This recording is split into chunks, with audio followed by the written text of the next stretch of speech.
Herkese salam, kanalıma hoş geldiniz. Bugün sizlerle Qızılgül mürəbbəsi hazırlama videosunu paylaşırım. Qeyd edəcəyim hazırlama qaydası ilə uzun illər xarlamadan, dadını və qoxusunu dəyişmədən dadlı və ətirli Qızılgül mürəbbəsi hazırlaya bilərsiniz. Mən mürəbbəni hazırlamaq üçün bu növdə mürəbbə qızılgüldən istifadə etdim.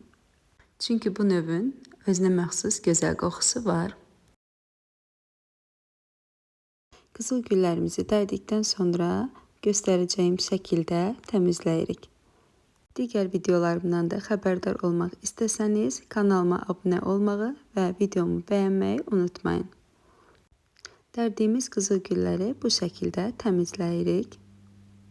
Bu növ qızılgül xırda olduğu üçün onun ağ hissələrini kəsməyə ehtiyac yoxdur. Çünki mürəbbəyə acılıq vermir.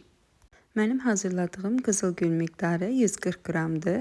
Ona uyğun bişirəcəm, amma sizə 100 qrama uyğun olan ölçünü qeyd edirəm. 100 qram ləçə üçün mən 800 mg sudan və 800 qram şəkər tozundan istifadə edirəm. Əvvəlcə su ilə ləçəkləri biraz qaynadıram.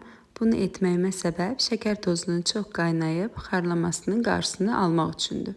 Təxmini 35-40 dəqiqə qaynadırıq və bu şəkildə su kimi yox, şərbət kimi qaynadığını görürüksə, deməli artıq mürəbbəmiz hazırdır.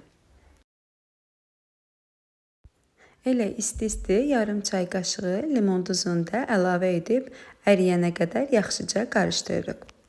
Mürəbbənin hazır olduğunu bilmək üçünsə salfetka üzərində bu şəkildə yoxlayırıq. Əgər salfetka şirəni üzərinə çəkmirsə, deməli artıq hazırdır.